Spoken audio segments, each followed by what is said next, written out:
Kaya po, sino po ba ang inaasahan nating haharap na dun sa 5 hostile witnesses ng depensa? Well, ayon dun sa hiningi ni Attorney Roy, no, na yung mga nag-complain sa ombudsman ay inisyo ng supina at tapos ang ombudsman mismo. Pero siguro yung pinakamahalaga dito, yung pagbalanse talaga ng issue na ang isa bang sitting Supreme Court Justice, lalo ang CJ, ay pwedeng kasuhan o pwedeng imbestigahan ng ombudsman. Kasi ako mismo, sinuportahan ko tong impeachment dahil ito lang ang paraan to hold accountable, no, the Supreme Court Justices. Pero kung sasabihin natin na pwede pala namang kasuhan sa ombudsman, ngayon naka 180 hours na tayo, more or less. No? Okay. So, ito ang isang issue na dapat natin itanong sa ombudsman.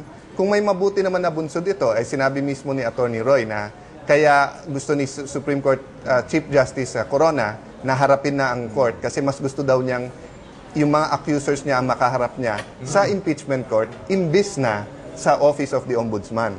So at least yung nabigyan ng tamang pagtingin ang impeachment court at tama yung venue at tama yung legal na process. But still, it will be a big issue whether or not the Office of the Ombudsman can investigate and can prosecute. Because what if there are other pending cases?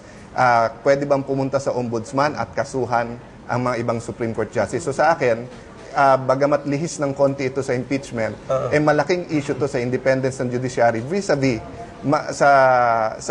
sa anti-graft move ng So ombudsman. hindi po pala makukonfine sa $10 million account di umano ni Chief Justice Corona. Ang tanungan dito, tingin ko masyadong mabigat ang issue para sa ating bansa at ating kinabukasan to confine it dun lang sa $10 million issue. But definitely, yun ang focus. Tatanggapin ba siya as a witness? I mean, ganun lang ba kadaling pagtanggap bilang witness dito kay Ombudsman? Gayong wala nga sa articles of impeachment daw itong baka sabihin niya sa Senado. Well, yun po ang tema ni Attorney Roy na kung interesado ang impeachment court kahit hindi ito kasama. Pero malinaw na sa Article 2 ang pinag-uusapan SALN. At malinaw na kung meron kang pera na hindi mo sinama sa SALN, kasama ito. So, more of ang issue, bakit napasama ang ombudsman, meron ba siyang ebidensya na hindi hawak if we want to be strict about it, ang relevance niya is, ang relevance ng testimony ng ating kagalang-galang ombudsman, meron ka bang hawak tungkol sa dollar account na hindi namin alam. But yung side issue nga na napakalaga sa ating demokrasya is whether or not an ombudsman, a sitting ombudsman, can investigate a sitting... Parang forum shopping na ito. Well, yung mga taong naghahanap ng hustisya, they can go anywhere. But ang question, ano ang tamang procedure? Should the Office of the Ombudsman put it on hold and say na habang nakaupo sila, hindi pwedeng imbestigahan? Or the other more progressive sa anti-graft will say, pwedeng imbestigahan pero tigil bago i-file sa korte. So I don't know the answer to that, but yun ang itatanong ko mamayang hapon sa Ombudsman. Senator, doon po sa pagpapalit parang nagpalit ng strategy yung depensa na ngayon po ay handa na nilang iharap si Chief Justice Corona. Ano po nakikita niyo ron bilang po isang hurado? Well, bilang isang abogado muna, Antonino, alam mo, nung una, gustong-gusto kong sumagot na yung depensa. Kasi pagpanay yung prosecution, syempre nabubuo na yung paniwala sa ating mga mamayan. But they were good lawyers by being very patient na hintayin mo lahat ng akusasyon ay lumabas, saka ka magsalita. Yun talagang advice pag hindi public yung trial. Pagka hindi to public official halimbawa. No? Pero syempre, pag public official, gusto mo magsalita kaagad.